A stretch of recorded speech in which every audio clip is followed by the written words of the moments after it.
안녕하세요. 4년 전 처음 수요 설교 섰을 때 가문의 영광이라고 인사드렸던 홍지원 집사입니다. 오늘로 이 영광의 자리에 세 번째 서게 되었습니다. 오늘 제가 전할 말씀은 지난 주일에 이성훈 목사님이 전해주신 성전의 기도 중 앞부분 말씀입니다. 이 목사님은 솔로몬의 성전의 기도가 회개한 죄인의 간구이고 포로로 사로잡힌 상황 가운데 스스로 깨닫고 돌이키고 간구하는 것이라고 전해주셨는데요. 딱 저의 이야기라고 알아들어졌습니다. 이 건강한 교회로 인도되어서 지난 18해 동안 불륜의 부끄러운 죄패를 이마에 붙이고서 손가락질도 받았지만 날로 그 죄패가 호패로 쓰이게 되었고 정말 많은 은혜를 누리며 왔기 때문입니다. 특별히 불신자셨던 아버지를 전도하여 우리들 교회 장으로 2013년도에 성도로서 환송해 드렸고, 부동산 좋아하신 권사님 엄마 또한 작년에 우리들 교회 장으로 환송해 드렸으니 매장지 신앙으로는 100%인 영광의 가문이 되지 않았나 싶고요. 이보다 더한 복이 어디 있을까. 대박 수지 맞은 인생이 바로 접니다. 그런데 지난 수요일 새벽에 그토록 재미와 감동을 주신 그 김상건 초원님이 아니고 오늘 저를 뽑아서 이 자리에 세워주신 것은 오늘 큐티에 경고해 주셨듯이 구원의 일, 하나님의 일을 하면서도 솔로몬처럼 스스로 다 이루었다 착각할까 봐 염려가 되셔서가 아닐까 합니다. 하나님의 일을 제 열심이 아닌 온전히 하나님의 인도하심에 따른 기록으로 오늘 보고를 좀 드리고자 합니다. 함께 묵상할 말씀은 큐티인 지난주 토요일 말씀 역대하 6장 22절부터 31절까지이고 제목은 사람의 마음을 아시오니입니다. 인간적이고 너무나 인본적이었던 저희 엄마가 살아계셨으면 역시 하나님은 연약한 나의 마음을 잘 알아주신다고 하시네 하며 아주 좋아하셨을 제목입니다. 지난 5장에서 성전 건축을 마친 솔로몬은 지성소에 여호와의 언약궤를 안치하고 나서 6장에서부터는 이스라엘의 모든 회중이 볼 수 있는 제단 앞에서 무릎을 꿇고 하늘을 향해 손을 편 채 성전 봉헌 기도를 시작했지요. 특히 22절부터 39절까지는 그 성전 봉헌 기도 중에 7가지 구체적인 기도 제목을 놓고 하나님의 응답을 간구하는 내용으로 흔히 이 기도를 솔로몬의 7중 청원 기도라고 한답니다. 그런데 오늘 그 기도의 시작이 만일이라는 접속다로 시작됩니다. 22절뿐 아니라 24절, 26절, 28절에 그 모든 기도 제목이 만일이라는 접속사로 시작이 됩니다. 목사님은 성경을 읽다가 같은 단어나 문장이 계속되면 그냥 지나치지 말고 반드시 그 말씀을 깊이 묵상해 보라고 하셨지요. 국어사전을 찾아보니 만일이라는 단어는 혹시 있을지도 모르는 뜻밖의 경우라고 풀이되어 있어요. 오늘 이 솔로몬의 기도도 그런 것 같아요. 지금 비록 심히 창대해져서 화려한 성전도 짓고 그야말로 평안을 누리니 고난도 없고 죄 지을 일도 없을 것 같지만 혹시 뜻밖의 경우에 죄를 지을 수 있고 고난을 당할 수 있다는 것이지요. 심히 창대할 때일수록, 평안의 때일수록, 세상에서 잘 나갈 때일수록 더욱 긴장의 끈을 놓쳐서는 안 되는 것이 바로 믿음의 문제 아닌가 합니다. 오늘 솔로몬의 기도를 통해서 우리가 혹시 지을 수밖에 없는 죄가 무엇인지, 뜻밖의 경우에 당할 수 있는 재앙과 고난이 무엇인지를 알기 원합니다. 그리고 그때를 위하여 솔로몬이 오늘 사람의 마음을 아시는 하나님께 어떤 청원 기도를 했는지 함께 묵상해 보도록 하겠습니다. 사람의 마음을 아시는 주님께 드릴 기도의 첫째는 언제든지 내 이웃에게 범죄할 수 있는 내 연약함을 보고 모든 심판을 하나님께 위탁해야 합니다. 22절에 만일 어떤 사람이 그의 이웃에게 범죄함으로 맹세시킴을 받고 그가 와서 이 성전에 있는 주의 제단 앞에서 맹세하거든 이라고 합니다. 우리는 너나 할 것 없이 100% 죄인이기에 알게 모르게 짓는 죄들이 있죠. 남들이 모른다고 해서 묻어두면 안 됩니다. 우리의 모든 죄는 하나님 앞에서 처리되어야 하기에 항상 하나님 앞에 가지고 와야 합니다. 23절에 주는 하늘에서 들으시고 행하시되 주의 종들을 심판하사 악한 자의 죄를 정하여 그의 행위대로 그의 머리에 돌리시고 공의로운 자를 의롭다 하사 그 의로운 대로 갚으시옵소서라고 해요. 저도 이날 이때까지 하나님 앞에서 참 지은 죄가 많습니다. 주께서 저의 죄를 정하시고 그 행위대로 벌하셨다면 지금까지 살아있지 못할 죄인이 바로 접니다.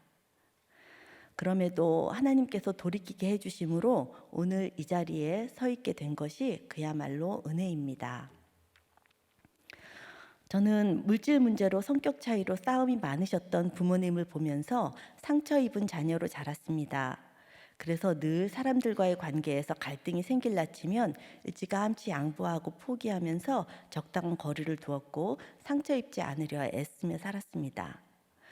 그러니 직업을 위한 진로도 무의식적으로 저에게 가장 상처 주지 않을 대상인 어린아이를 상대로 하는 유아교육을 전공으로 택했던 것 같습니다.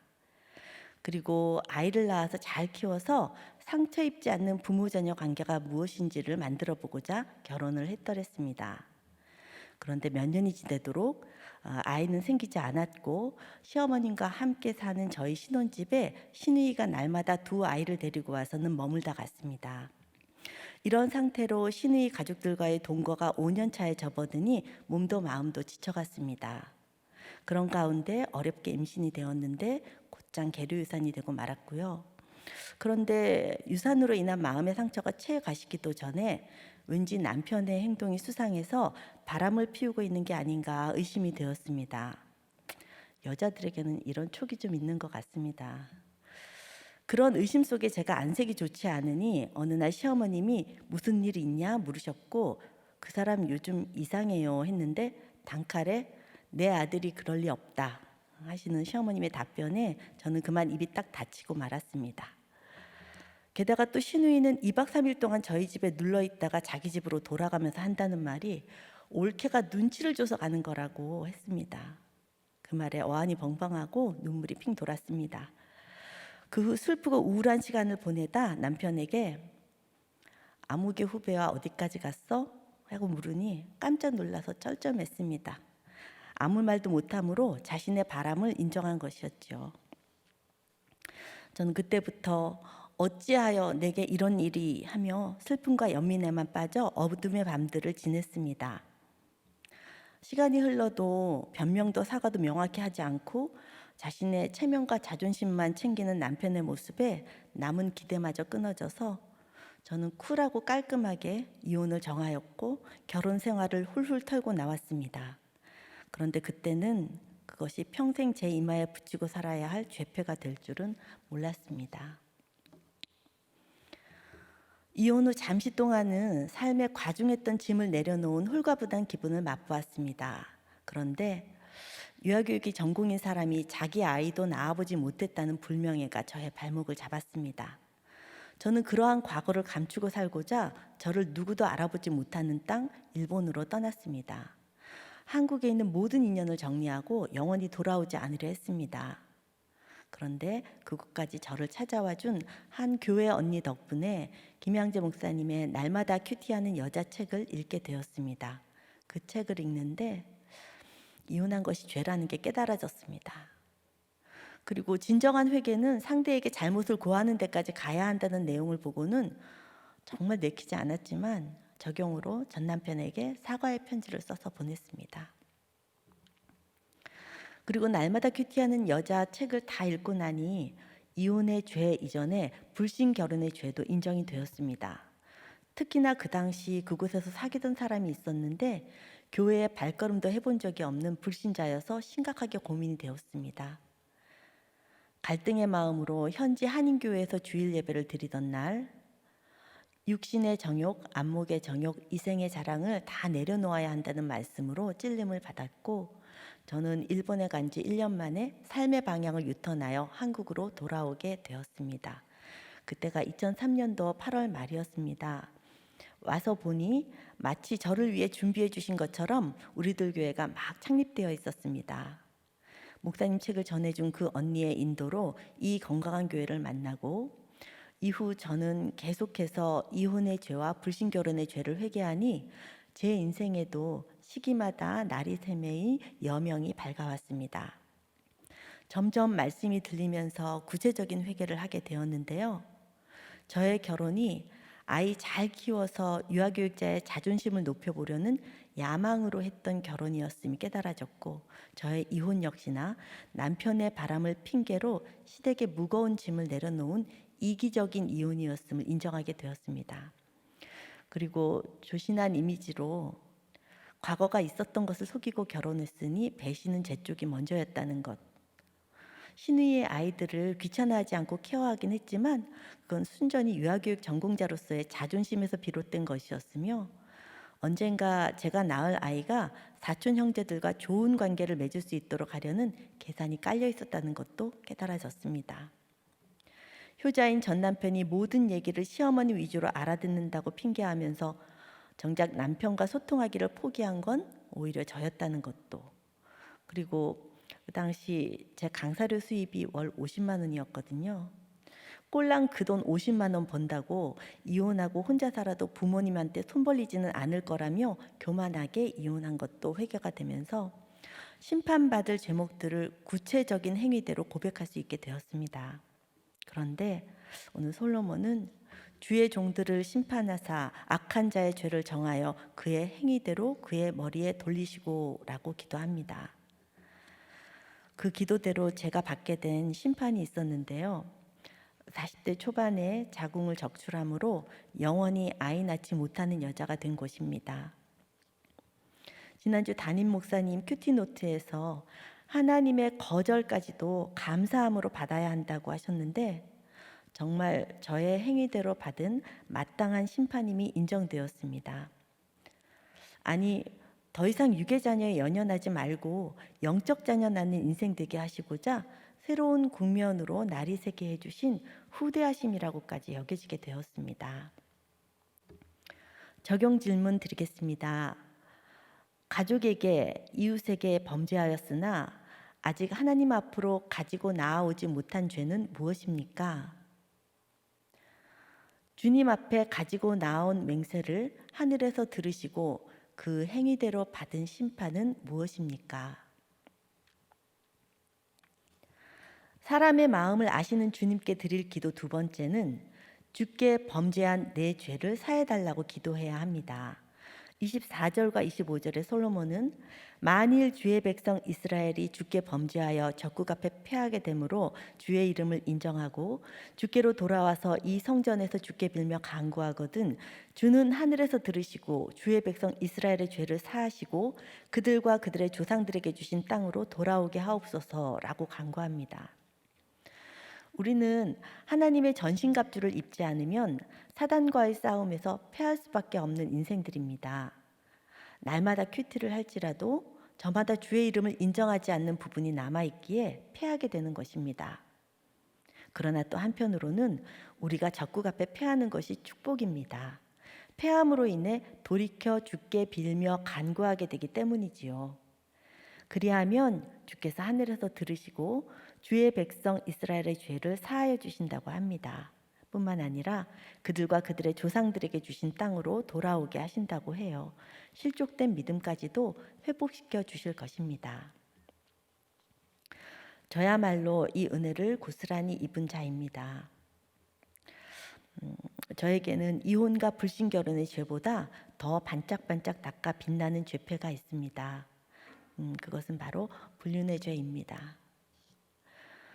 대학을 졸업하면서 잠시 아르바이트를 할 때 알게 된 사람이 있었는데 나이는 저보다 10살 이상 위이고 결혼한 사람이었습니다. 처음엔 경계심 없이 여럿이 함께 만나는 사이였다가 점점 둘만의 만남이 되었고 넘어서는 안 되는 선까지 가게 되었습니다. 결혼 전까지 4년 정도 만남을 계속했는데 사실 육적인 관계보다는 나의 가치를 알아봐주고 인정해주고 아껴주는 마음에 이끌렸던 것이었습니다. 형제는 많고 가정 형편은 어렵고 주목받을 특출난 게 없었던 저에게 그의 관심과 애정은 제 마음 한쪽에 든든함과 으쓱함을 주었던 것입니다. 한동안 잊고 지내다가 우리들 공동체에 온 지 5년 즈음 충동적으로 제 쪽에서 먼저 전화를 걸었습니다. 전화를 받자마자 한 걸음에 달려와 준 그 사람과 다시 만나면서 저는 여전히 여자로서 가치가 있고 영향력이 있는 게 참 좋았습니다. 이혼하고 혼자 사는데 한 남자에게 사랑받고 누리는 게 뭐 그리 잘못인가? 이건 기본 욕구 아닌가? 도덕적인 선을 지키면서 내가 만난 하나님을 전하면 되지 않겠는가 하는 제 속의 악한 죄성이 정당한 욕구와 합당한 명분이라는 이름으로 가장하여 저를 괴롭혔습니다. 특히나 당시 저는 목자 직분에 있었기에 이런 갈등 자체가 더 부끄럽고 괴로웠습니다. 그러나 오픈하면 죄가 힘을 잃는다는 것을 경험해 왔기에 목자에서 내침을 받을 각오로 목장에 솔직히 고백하고 도움을 요청했습니다. 오픈하고 나서 목원들의 뜨거운 기도와 처방을 받았고 그대로 행하여 그 사람과의 관계가 끊어지게 되었습니다. 그 후 2008년 저는 대예배 때 강대상에 올라가 죄 고백 간증을 하였고 그것이 그 이전의 회개와는 차원이 다른 분수령적인 회개가 되었습니다. 담임 목사님이 그때 중보자 예수님의 심정으로 저를 위해 중보해 주시면서 다시는 유혹에 넘어가지 않도록 단호히 경계해 주셨고 공동체에게는 이런 죄 고백을 가십 삼으면 안 된다고 눈물로 부탁하셨던 기도를 평생 잊을 수 없습니다. 그 기도 덕분에 저는 목장에 새로운 분이 오실 때마다 수치의 죄패를 내어놓고 가니 하나님은 저도 보존해 주시고 귀신 들린 여종과 같이 숨은 부끄러움과 억울함 속에 갇혀있던 이들도 함께 살려주심으로 저의 죄패가 호패로 쓰이게 해주셨습니다. 그렇지만 아주 간간히 남편의 바람으로 상처 입은 목장 식구에게는 저의 존재 자체가 불쾌함이고 분노 유발이 되기도 했습니다. 자기 죄부터 보자고 권하면 나는 음란하지도 않았고 가정도 잘 지켰는데 나한테 무슨 잘못이 있다고 내 죄를 보라는 거냐. 아니 불륜했던 목자님은 뭘 잘했다고 용서받고 인정받아서 직분자가 되었는지 모르겠다 하며 마음 상해했습니다. 그러면 저도 몸둘 바를 모르게 됩니다. 그럼에도 그 자리를 회피하지 않고 끝까지 지킴으로 값을 치르고 있습니다. 이런 때마다 낯이 뜨겁고 부끄럽기 그지없지만 100% 죄인을 불쌍히 여겨주셔서 다시는 그와 같은 데 짓지 말라고 하며 놓아주시는 성령님의 뜻하신 대로 끝까지 고백하며 살아가겠습니다. 이렇게 죄 고백이 넘쳐나고 이를 하늘에서 들으시고 사해 주시는 은혜가 넘쳐나는 교회와 목장 공동체가 바로 솔로몬이 기도하던 성전이요 조상들에게 주신 땅이 아닌가 합니다. 적용 질문 드립니다. 하늘에서 들으시고 꼭 사해 주시기를 빌며 간구하는 숨은 부끄러움의 기도 제목이 있으십니까? 날마다 큐티를 하면서도 주의 이름을 인정하지 않는 부분은 무엇입니까? 그래서 주께 범죄함으로 적국 앞에 패하게 된 사건은 무엇입니까? 사람의 마음을 아시는 주님께 드릴 기도 세 번째는 무슨 재앙이나 무슨 질병이 있거나를 막론하고 손을 펴고 무슨 기도나 무슨 간구를 다 해야 합니다. 26절과 27절의 세 번째 청원 기도와 28절에서 30절까지 네 번째 청원 기도는 이스라엘의 범죄로 인해 어떤 형벌과 재앙을 당했을 때 주께 회개하고 기도하면 우리를 용서해 달라는 간구입니다. 26절과 27절에서 솔로몬은 만일 그들이 주께 범죄함으로 말미암아 하늘이 닫히고 비가 내리지 않는 주의 벌을 받을 때에 이곳을 향하여 빌며 주의 이름을 인정하고 그들의 죄에서 떠나거든 주께서는 하늘에서 들으사 주의 종들과 주의 백성 이스라엘의 죄를 사하시고 그 마땅히 행할 선한 길을 가르쳐 주시오며 주의 백성에게 기업으로 주신 주의 땅에 비를 내리시옵소서 하고 간구합니다.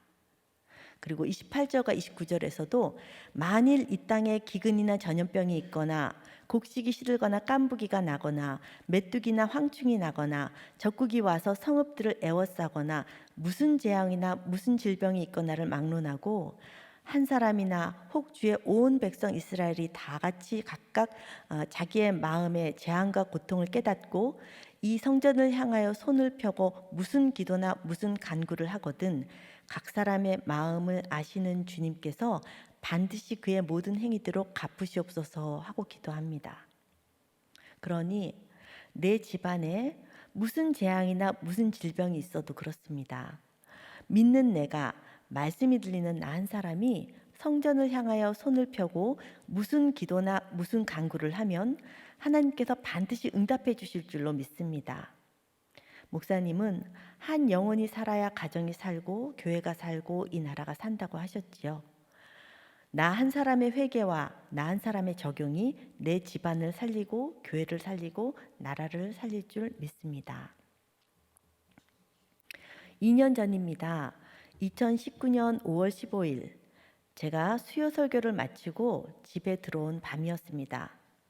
엄마가 저를 눈이 빠지게 기다렸다는 듯이 부르시더니 다짜고짜 제 명의로 된 부동산을 담보로 해서 1억 2천만 원을 대출해 달라고 하였습니다. 너무 어이가 없어서 1억 2천이 왜 필요하냐, 뭐에 쓰려고 그러냐 물으니 그런 건 묻지도 따지지도 말라. 네 돈이랑 막내 돈 갚으려고 한다는 것입니다. 그때가 믿음의 선조인 엄마가 빚을 남기지 않고 떠나실 수 있도록 돕겠다며 빚 갚고 대출 갚고 세금 내자는 적용을 해온 지 8년째 되던 즈음이었습니다. 엄마 속에는 여전히 세상의 말과 병거에 의존해 적군을 치고 승리를 외치고픈 질병, 내 힘으로 할 거야 병이 남아 있었고 그 병이 다시 도진 것이었습니다. 저희 엄마는 꽤 부유한 가정에 6남매 중 맏딸로 태어나 처녀 때까지 부족함 없이 자라셨습니다. 그러다 외할아버지가 사기를 당함으로 온 집안이 망하자 현서까지 쓰시면서 청혼하고 있던 아버지와 결혼을 하셨다고 합니다. 그런데 아버지 역시나 가진 것 없는 집안에 맏아들이셨는데 가족 부양을 책임지느라 총각 때부터 엄청난 노력을 하셨다고 해요. 초등학교 교사를 하며 주경야독하셔서 법대를 나오고 감사원에 들어가서 15년, 특허청에서 5년 공직자 생활을 하시고 변리사 자격증을 얻어 변리사 사무실을 개업하며 20년 이상 일하셨습니다. 변리사가 세금을 좀 많이 내는 직업이긴 하거든요. 그런데 저희 아버지는 변리사업도 공무원 스타일로 하셔서 저희는 늘 생활이 빠듯했습니다. 그토록 근면 성실하신 아버지 덕분에 엄마는 명예와 자존심은 꽤 채우셨지만 늘 물질에 갈급해 하셨습니다. 그래서 부자가 되고자 별의별 노력을 다 하셨습니다. 제과점을 해보시겠다고 준비하며 저희 형제들에게 까맣게 탄 카스테라를 수없이 먹이셨고요. 미장원을 하시겠다고 마네킹 머리를 사다가 시험 도구 삼아 파마하는 연습으로 밤을 지새우기도 하셨습니다. 아버지가 그토록 말리던 운전면허증에서부터 시작해서 간병인 자격증, 보육교사 자격증, 요양사 자격증 등등 수많은 자격증도 따셨는데 정식 직업을 가진 적은 없지만 쉬지 않고 도전하셨습니다. 그런데 결국 그 모든 능력은 2000년도에 70세 나이에 파킨슨병에 걸려서 2013년 4월에 작고하실 때까지 총 14년 동안 투병하신 아버지를 병수발하시는데 아낌없이 사용되었습니다. 한마디로 아버지로부터 벗어나고자 습득한 모든 능력을 아버지를 위하여만 몽땅 쓰게 되신 것이었습니다. 그 기간 동안 엄마와 저는 불신자요 핍박자였던 아버지를 교회로 인도하고 말씀을 듣게 해드렸으며 평생 다투신 두 분이 화해하는 모습도 그 기간 중에 보게 해주셨습니다.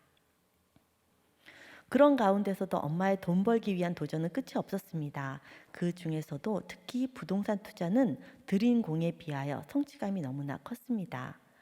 그 덕택에 실제로 가족들이 점점 넓은 집에 살게도 되었기에 엄마는 부동산 투자에 자신이 탁월한 끼가 있다고 생각하셨습니다. 여의도에 살다가 개포동으로 이사가고 개포동에서 분당으로 옮겨 다닌 저희 집 이력만 봐도 아실 만한 분은 다 아시겠죠. 그렇지만 청렴한 공무원에게 주는 홍조운장까지 타셨던 아버지는 엄마의 부동산 투자를 몹시 부담스러워하셨고 두 분은 그 일로 정말 많이 싸우셨습니다. 그런 갈등 가운데 엄마는 결국 교회를 나가게 되신 하셨는데요.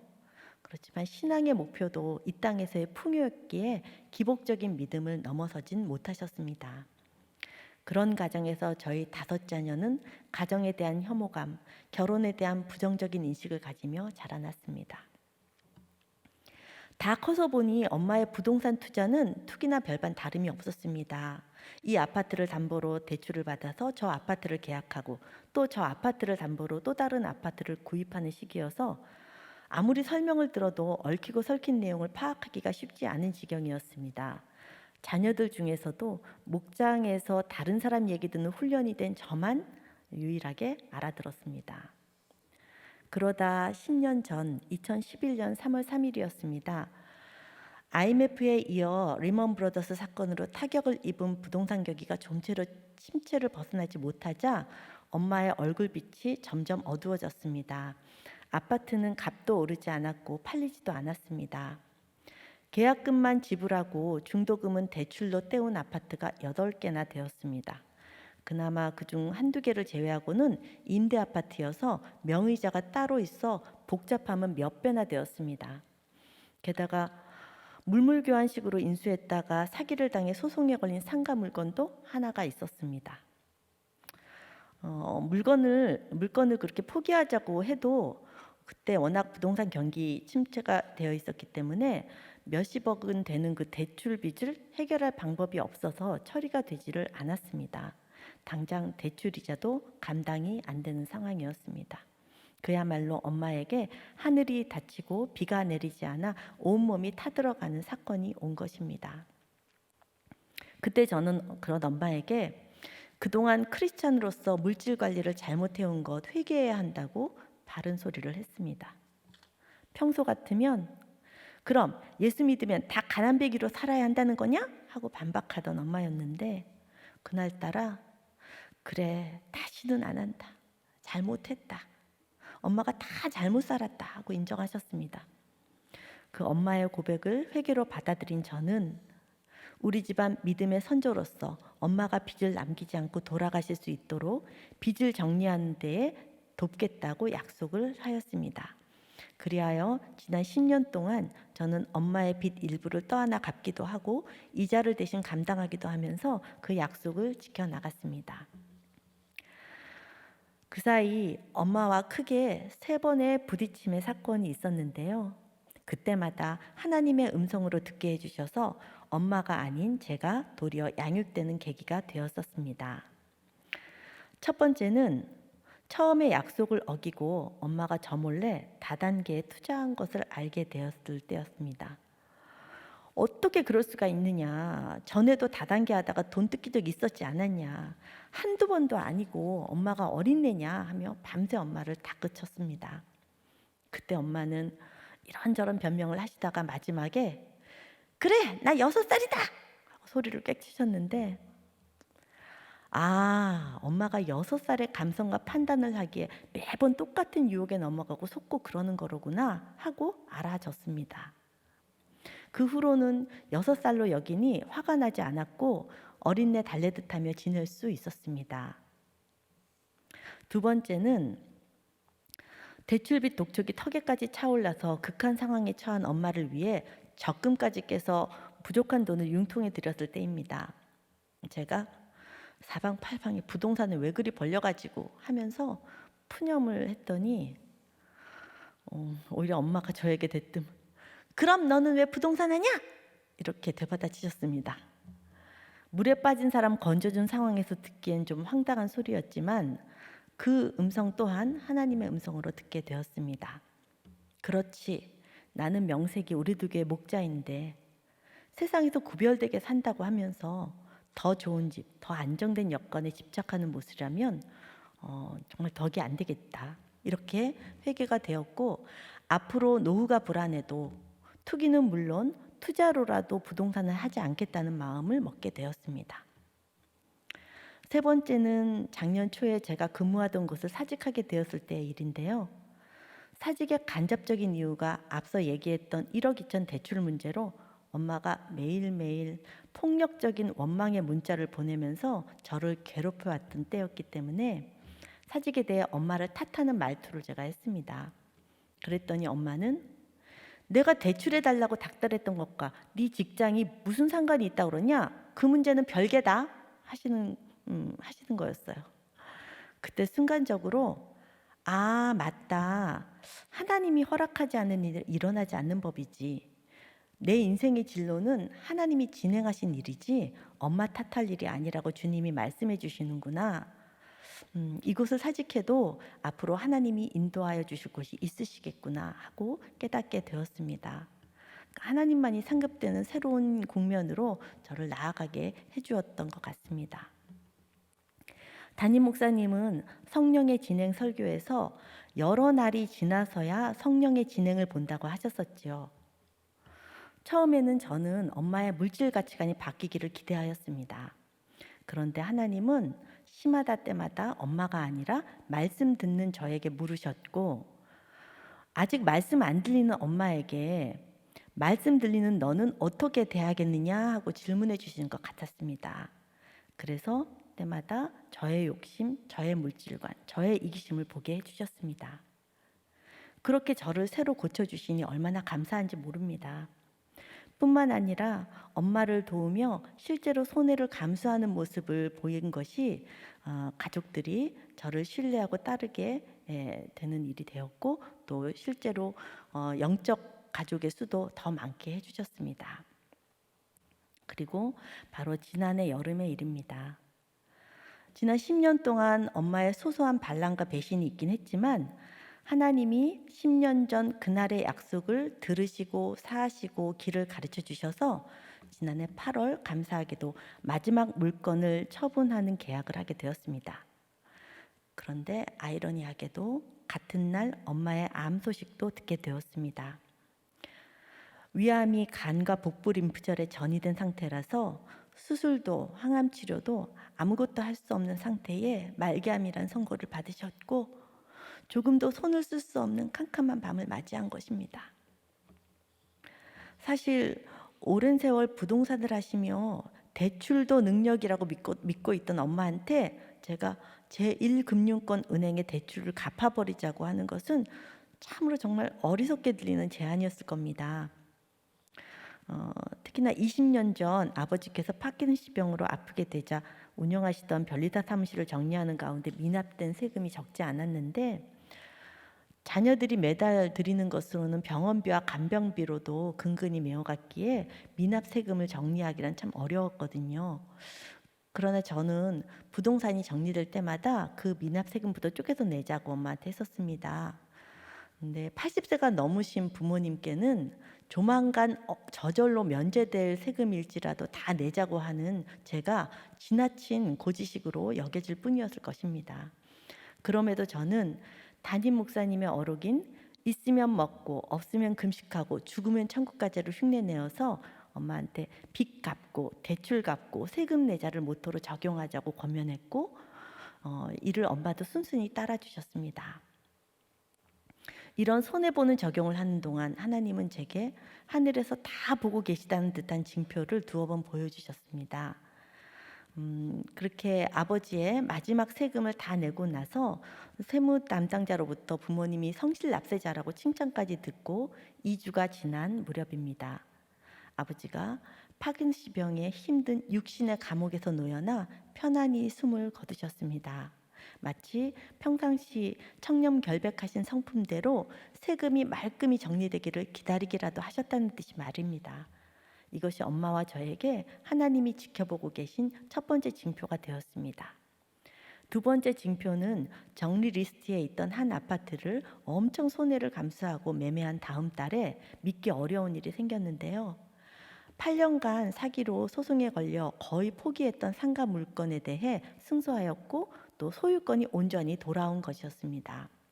그러니 저는 마지막 물건을 매매 계약하는 그날에 엄마가 암 선고를 받으신 것이 절대 우연이 아니고 정확하신 하나님의 심판이시며 마지막으로 회개하고 돌이킬 기회를 베풀어 주시는 것이라고 믿어 의심치 않았습니다. 엄마의 암은 너무도 빨리 진행되었습니다. 낮에는 다른 형제들과 도우미가 엄마를 돌봐주었고, 퇴근 후에는 제가 엄마 곁에서 밤새 지켜드렸습니다. 그렇게 딱 붙어서 지내면서 감사하게도 주일 예배도 함께 드리고 매일 아침 큐티도 함께하며 그간의 못다한 나눔을 서로 주고받았습니다. 제 57년 인생 중 엄마와 함께 보낸 가장 꿈 같은 시간이었습니다. 당시 제 큐티 책에 메모된 내용 중 특별히 기억에 남는 몇 가지를 들려드리고자 합니다. 9월 13일 주일에 성령의 박해 설교를 듣고 난 후 엄마에게 자유는 무엇이었는지 묻고, 하나님을 부르면서도 돈과 부동산을 욕망하는 모습이 얼마나 물질에 사로잡혀서 엄마 마음대로 하나님이 주신 자유를 낭비하였던 것인지 인정이 되냐고 물었습니다. 엄마는 크게 고개를 끄덕이면서 다 쓸데없는 짓을 뭐하러 그리 열심히 했는지 모르겠다 하시며 진심 어린 후회와 회개를 하셨습니다. 9월 26일 에스겔서 15장 1절에서 8절까지 열매 없는 포도나무 심판이라는 제목의 큐티인 말씀을 보고, 엄마, 우리가 땔감으로밖에 쓸데없는 인생들이래요. 하나님께서 그런 우리를 대적하신다고 큰 소리로 으름장을 놓으세요. 그렇게 하셔서라도 우리가 회개하고 돌이키라고 하시는데, 엄마는 평생 물질을 쫓으면서 살아와서 지금 하나님이 암이라는 으름장으로 대적하신다고 하는 게 인정이 되세요? 하고 물었습니다. 그러니 엄마는 고개를 크게 끄덕이셨습니다. 갑자기 교통사고로 회개할 새도 없이 죽을 수도 있고, 또 10년 전에 암에 걸렸더라면 오랫동안 투병하면서 엄마 먹고 싶으신 음식 조절하느라 사는 낙도 없이 마냥 죽음만 기다리셨을 텐데 지금 이제서야 암에 걸린 것이 감사가 되세요? 했더니 또 고개를 끄덕이셨습니다. 특히나 오늘 이혼한 오빠네 아들, 딸이 할머니 소식을 듣고 3년 만에 온다기에, 엄마, 지금 이 기회가 손주들에게 별 인생 없다, 예수 믿고 천국서 만나자는 말 전하라고 주신 시간인 거 아세요? 하고 물었더니 또 고개를 끄덕이셨어요. 그리고는 병문안 온 손주들에게 용돈 넣은 봉투 쥐어주면서 한 글자도 놓치지 않고, 이래네야, 연우야, 별 인생 없다, 예수 믿고 천국에서 만나자 말씀하셨습니다. 10월 7일 하나님의 택한 백성 이스라엘이 가증한 우상을 섬기자 스스로를 더럽혔다고 막 야단하시는 내용의 말씀입니다. 엄마에게 엄마의 눈을 끄는 바 가증한 것 따른 게 뭐가 있냐고 물으니 그냥 저를 멀뚱 쳐다만 보십니다. 엄마, 내가 엄마 돕겠다고 한 아파트 처분해서 엄마 빚 갚게 돕고서 그 남은 돈으로 11조 냈다고. 엄마 뭐라는지 알아?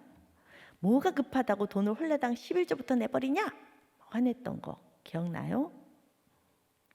또 계약 해지가 된 아파트 가계약금 500만 원 갖고 있다가 그거 그대로 돌려주었더니 안 줘도 되는데 에이 삐리리 육두문자 써가면서 나한테 욕했던 거 기억나요? 그런 것이 가증한 거 따르느라 스스로 더럽혀진 엄마의 가치관이 아니겠어요? 하니 엄마가 그랬어? 미안해 하셨습니다. 그때 저는 처음으로 어린아이같이 사랑스러운 엄마의 표정을 보았습니다. 10월 10일 더 이상 집에서 통증 케어가 안 되어서 호스피스 병원으로 입원하는 날 아침, 신자 불신자 차별 없이 온 자손이 모여 우리도 교회 부목사님 모시고 예배를 드렸습니다. 그날에도 엄마는 저와의 약속대로 불신자인 제부에게 미안해 한마디 하셨습니다.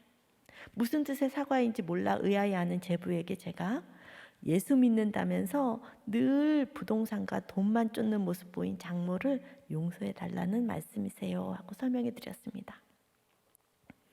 엄마는 작년 10월 말 너무나 짧은 2달 반의 투병 시간을 보내고 본향으로 떠나셨습니다.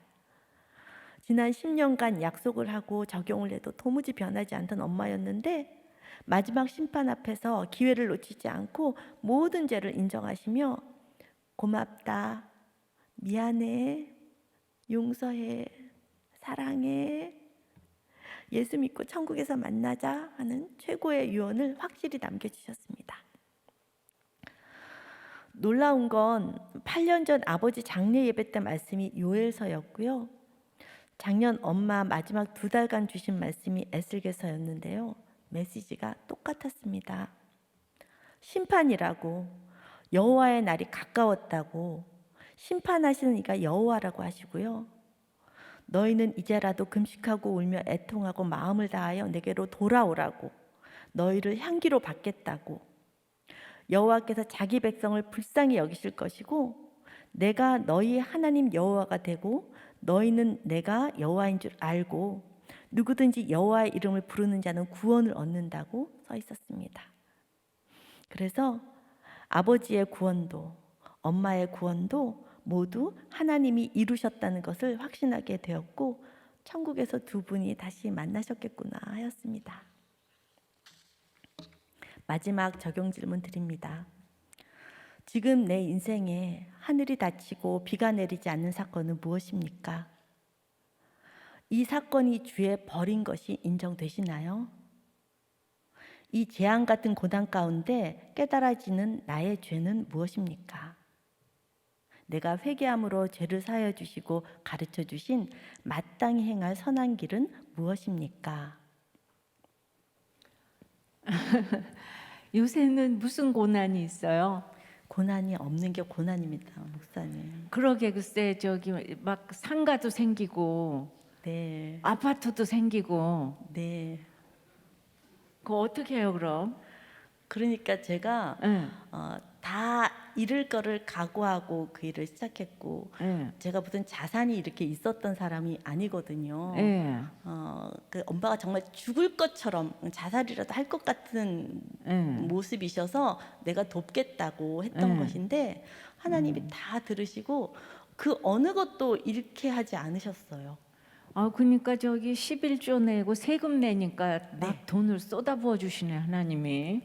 예, 다 말도 안 되는 건데 늘 얘기하잖아요. 세금 내고 11조 내면 하나님이 다 해주신다고. 그렇게 해서 지금 이제 솔로몬처럼 형통하니까 굉장히 걱정이 되네요. 네, 그리고 이 빚을 갚아야 되는 건지 안 갚아야 되는지 그것이 알고 싶고. 그러니까 역시 막 유아교육을 전공하시고 그냥 너무 교양이 넘치시고 이러는데 지난번에 했던 정명선 집사는 고등학교 시험을 떨어졌다고 그러는데 네. 그렇게 떨어지고 뭐 이러니까 참 그분은 재미가 있대. 그지? 제가 떨어진 얘기를 안 해서 제가 글쎄. 삼수에서 들어갔거든요. 아유 그랬어요. 예, 그런 얘기를 좀 하시지. 예. 이게 너무 된 얘기밖에 없으니까 우리가 그냥 참 이렇게 그냥 아 참 그렇긴 하네, 그죠? 게다가 저렇게 부자가 됐다 그러니까 우리가 전부 다 지금 염장에 질려져 가지고 예. 그래도 뭐 이렇게 좀 파니까 뭐가 나오는 예 우리하고는 참 차원이 다르다. 예. 그러니까 글쎄 내가 쭉 듣고 나서 어떡하나 저 초원님은 고난이 뭔가 요새 어떻게 살지? 예, 요새 근데 그렇게 고난이 없는데 아이가 속을 새기지도 않고 예, 게다가 또 이 연애도 하시고 뭐 다 이루었다 테텔레스타이네. 그죠? 네. 갈 길이 뭐 같아요? 아니 근데 진짜 예, 엄마 돌아가시고 다 정리하고 나니까 예, 엄마가 남기신 유산이 하나도 없고요. 예, 빚도 하나도 없는 거예요. 예, 예. 근데 빚이 없는 그 가벼움을 우리 네. 형제들이 다 같이 누리면서 네, 저를 너무 정말 격려를 해주는 게 형제들이 생각해도 지원이 제가 아무리 뭐 돕는다고 해도 뭐가 없는 가운데 돕는다고 하는 거니까 저러다가 나자빠질 거다는 생각도 있었을 것 같고 또 이제 마지막에 결국에는 엄마 빚이 한 집당 2, 3억씩은 떨어질 거다 이렇게 생각을 했다고 하더라고요. 근데 엄마 장례 때 제가 쭉 이렇게 브리핑을 다 하고 이렇게 해서 엄마 빚이 없다고 하니까 너무 놀라워하고 너무나 정말 가벼워하고 형제들끼리 그냥 다시 연합이 되는 거죠. 그러니까 네. 빚이 없으니까. 아니 그래도 그거 저기 홍 집사님한테 그거 왔어요? 뭐요? 그 상가 이렇게 돌아온 거, 승소한 거 이런 거. 그거는 사실은 엄마가 나중에 세금 문제가 있을까봐 처음부터 제 이름으로 했었습니다. 집 그러니까 지금 어떻게 저기 형제들이 그거 괜찮아 해요? 네네. 예, 왜냐하면은 워낙 이렇게 잘 이렇게 저기 빚도 다 갚고 이래가지고 엄마 빚 갚는 과정에서 제가 잠실에 있는 아파트 2개를 팔았거든요. 네. 제 걸로 네. 돼 있던 거를. 네. 근데 그게 몇 억이 되고 지금 아파트 값이 더 올랐잖아요. 예, 예. 그러니까 그 값을 치면은 엄마 자산이고 뭐고 이게 별로 게임이 안 돼서 아무도 그거 갖고 아유, 얘기하지 않습니다. 그 저기 누군지 그 연애하는 사람 굉장히 좋겠네. 그죠? 그건 그분한테 물어봐야 될 것 같은데. 네, 하여튼간에 여러 가지 소식 이렇게 많이 잘 듣고 있는데 집사님은 아이가 없이 지금 유아교육을 전공하고 네. 우리 또 이제 부모학교의 강사님이시고 이런데 그 애착에 대해서 전공이시잖아요. 네. 애착에 대해서 네. 제일 해주고 싶은 얘기 한마디 좀 해주세요. 네. 우리들 교회 오셔서 목장에서 많은 나눔들을 하시면서 정말 온전한 가정에서 성장한 사람이 없다는 거를 확인하실 거예요. 다들 엮이는 가정이었구나. 내가 엮이는 가정에서 이렇구나라고 깨닫게 되셨을 거예요. 그런데 그 엮이는 가정으로 상처받고 끝나는 게 아니라는 것을 애착이라는 것으로도 해석이 되는 게 애착이 한 번 잘못됐다고 끝이 아닙니다. 애착이 회복될 수 있는 기회가 있는 거예요. 그게 이 때가 늦어서 뒤늦게라도 우리가 부모의 자리로 돌이키고 아이한테 민감하게 포커스를 맞추고 용서를 구하고 하는 과정에서 정말 아이가 마음이 치유가 되고 회복이 되는 사례가 엄청 많잖아요. 그게 바로 애착의 회복이라고. 관계가 형성이 안 돼서 그랬을까요? 정인이 엄마. 네. 주변에서 좀 더 이렇게 이런 공동체가 없어서 그런 것 같아요. 그런 얘기를 들려주고 본인의 상태가 어떤지를 이렇게 객관적으로 보여주는 거울들이 없어서요. 그 글쎄, 기회를 놓친 것 그런데 같아요. 뭐 그 세 모녀 살인 사건에 김태현하고 이 정인이 엄마하고 네, 그 특별히 그냥 그렇게 자신의 그 누구 말도 안 듣고 네, 변론도 변호사가 쓰지 않고 내가 다 쓴다. 네. 특별하죠, 굉장히. 네, 네, 네. 그러니까 그런 어쩔 수 없는 경우가 있나 봐요. 근데 그렇죠. 부모님들이 굉장히 훌륭하신 목사님인데, 네, 네, 정말 그냥 너무 또 부모님에 대해서 잘은 모르겠지만은, 네, 그래서 이제 앞으로 그렇게 주신 것도 많고, 그래서 이제 몸된 교회를 위하여서 아낌없이 드리련다. 네, 아유, 이제 우리 다 들었죠, 증인. 아낌없이 시간과 이 네. 모든 거 이제 집도 이제 목장으로 드릴 것이고, 그죠? 그럼요. 진짜 온전히 헌신을 하시면 더 이만큼 축복하시겠죠? 네. 아유, 감사합니다. 네, 너무 수고하셨고요. 진짜 그동안 빚도 갚느라고 수고하셨지. 목장 초원하느라고 또 수고하셨지. 하나님께서 이렇게 다 갚아주시는 것 같아요. 네. 너무 감사합니다. 은혜 받았어요. 감사합니다. 말씀을 맺겠습니다. 우리 인생에 어떤 재앙과 고난이 닥쳐도 그럴 수 있음을 인정하십시다. 모든 것을 하나님이 내리신 징계로 받아들일 때에 비로소 해결의 실마리가 풀립니다. 내 죄보다 중한 고난은 없다고 하셨지요. 날마다 나를 살피시고 내 숨소리 하나까지도 다 들으시는 하나님이십니다. 죄 가운데 고난 가운데서 도망가고 피한다고 능사가 아닙니다. 주의 이름을 인정하고 주의 권세를 인정하며 손을 펴고 무릎을 꿇고 하나님 앞으로 나아가야 합니다. 언제든지 내 이웃에게 범죄할 수 있는 내 연약함을 보고 모든 심판을 하나님께 위탁해야 합니다. 그리고 주께 범죄한 내 죄를 사해달라고 기도해야 합니다. 무슨 재앙이나 무슨 질병이 있거나를 막론하고 손을 펴고 무슨 기도나 무슨 간구를 다 해야 합니다.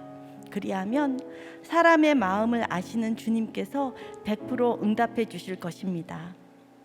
오늘 31절에 솔로몬의 고백처럼 그리하시면 그들이 주께서 우리 조상들에게 주신 땅에서 사는 동안에 항상 주를 경외하며 주의 길로 걸어가는 우리가 되게 하실 줄 믿습니다.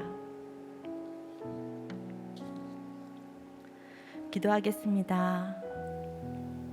하나님 아버지, 창대할 때, 평안할 때, 세상에서 잘 나갈 때 솔로몬은 만일을 생각하며 주께 나와 기도드렸습니다. 그런데 저는 부요할 때 주님을 모르고 평안할 때 세상과 못하고 세상에서 잘 나갈 때 이기적이기만 하였습니다. 내 생각대로 불신결혼하고 내 소견에 오른 대로 이혼한 죄인입니다. 무덤까지 가져갈 불륜의 죄악은 나의 가정도 남의 가정도 다 불태워버릴 크나큰 악이었습니다. 이 모든 걸 감춰두고 변명하고 남의 탓만 하다가 끝나버릴 인생에 말씀으로 찾아와 주셔서 악을 악으로 죄를 죄로 고백하게 해주시니 감사합니다. 아이 낳지 못하는 심판도 감사합니다. 뻔뻔한 얼굴로 내 이웃에게 범죄하였고 앞으로도 언제든지 범죄할 수 있는 연약함을 아시오니 공동체를 떠나지 않고 공동체 안에서 드러내고 나누고 고침받고 섬기며 혹시나 있을 뜻밖의 재앙과 고난에서도 건짐받을 수 있도록 도와주시옵소서. 세상 사람들에게 속담거리와 이야기거리가 되지 않도록 하여 주시옵소서. 무슨 재앙이나 무슨 질병에 걸릴지라도 그로 인해 돌이키고 간구할 때에 주여 하늘에서 들으시고 용서하여 주시옵소서. 암과 같은 육신의 질병도, 원망과 미움 같은 마음의 질병도, 이중인격 사이코패스 같은 정신적인 질병도 모두 믿는 내가, 말씀이 들리는 나 한 사람이 주께 돌이키도록 주시는 기회로 알고 이를 놓치지 않게 하여 주시옵소서. 내 곁에 붙여주신 그 한 사람 살리기 위해 그 어떤 경우에도 나의 죄만 보면서 주께 나아가 손을 펴고 무슨 기도나 무슨 간구를 다 하는 우리가 되게 하여 주시옵소서. 사람의 인정, 물질의 보상이 아니라 하나님만으로 상급받는 믿음의 터가 굳건해지도록 도와주시옵소서. 이를 위해 값을 치르는 것을 두려워하지 않게 하여 주시옵소서. 그러기 위하여 먼저 회개의 심령을 부어 주시옵소서. 나의 죄를 사하시고자 십자가에 달리신 예수님의 공로로 기뻐하고 다시 살게 하여 주시옵소서. 핍박하던 사도 바울도, 부인하던 베드로도, 의심하던 도마도, 도무지 깨닫지 못하던 우리 엄마도 주께서 한번 택하신 영혼을 절대 포기치 않으시는 분이고 끝까지 구원하시는 주님이심을 알게 되었습니다. 내 열심, 내 생생 내려놓고 날마다 말씀을 먹으며 주신 문제를 하나님 앞으로 가지고 나아가는 우리 모두가 되도록 인도하여 주시옵소서. 모든 특권 내려놓으시고 스스로 갇힌 자가 되셔서 말씀을 깨닫게 가르쳐 주시는 담임 목사님의 사역 위에 기름 부어 주시옵소서. 우리를 대신하여 아파하시고 대신 간구하시는 우리 담임 목사님에게 공의의 하나님이 행위대로 갚아주셨기를 원하오며 영육간 강건하게 지켜보아 주시기를 원합니다. 동역하시는 부목사님들, 사역자님들께도 동일한 은혜로 덮어주시옵소서. 이 모든 말씀 사람의 마음을 아시는 우리 주 예수 그리스도 이름으로 기도드리옵나이다. 아멘. 우리 계속해서 말씀 붙잡고 기도하실 때 우리 먼저 주님 앞에 회개의 기도를 올려드리겠습니다. 오늘 평화님의 입술을 통해서 주께 범죄한 모든 죄를 고하며 사해달라는 기도를 해야 한다고 말씀해 주셨습니다. 또 주일 말씀에도 성전의 기도는 회개한 죄인의 간구라고 말씀해 주셨습니다. 회개는 과거형이 아닙니다. 예전에 받은 은혜의 추억으로 현재를 살아갈 수 없습니다. 지금 이 순간 회개하며 기도하실 때 불이 하늘에서부터 내려와 성전에 임재하시며 나의 죄를 불태워달라고, 나의 더러운 행악들을 도말해달라고 우리 함께 기도하겠습니다. 나의 죄를 보며 절망하고 도저히 바뀌지 않는 나의 욕심과 탐욕과 우상과 중독들을 오늘도 여전한 방식으로 주님 앞에 구하며 회개하겠습니다. 주님, 언제든지 범죄할 수밖에 없는 연약한 인생이 바로 저입니다. 주의 제단 앞에 번제물로 나 자신을 올려드리며 여호와 하나님만 위탁하게 하여 주시옵소서.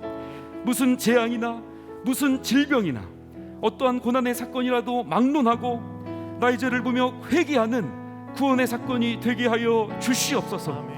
성전을 향하여 손을 펴서 기도하실 때 우리의 마음을 다 아시는 하나님께 고백하며 간절히 회개의 기도를 올려드리겠습니다. 각 가정을 위해서 기도하겠습니다. 매일 밤 올라오는 기도 제목들, 또 새롭게 시작한 월요일 울림 기도회, 수많은 기도의 사연들을 보면 정말 구원을 위해 절로 애통하게 됩니다. 오늘 말씀에 성전을 향하여 손을 펴고 무슨 기도나 무슨 간구를 할 때 주는 하늘에서 들으시며 사유하신다고, 죄를 용서해 주신다고 말씀해 주십니다. 나보다 나를 더 잘 아시는 주님께 손을 높이 들고 나아가겠습니다. 우리 가정을 창세전부터 예정하시고 구원의 최소 단위로 붙들어 주시며 주의 길을 걸어가게 인도하시는 주님 앞에 엎드립니다. 주님, 우리 가정을 살려 주시옵소서. 우리 가정이 주의 길로 걸어가게 인도하여 주시옵소서.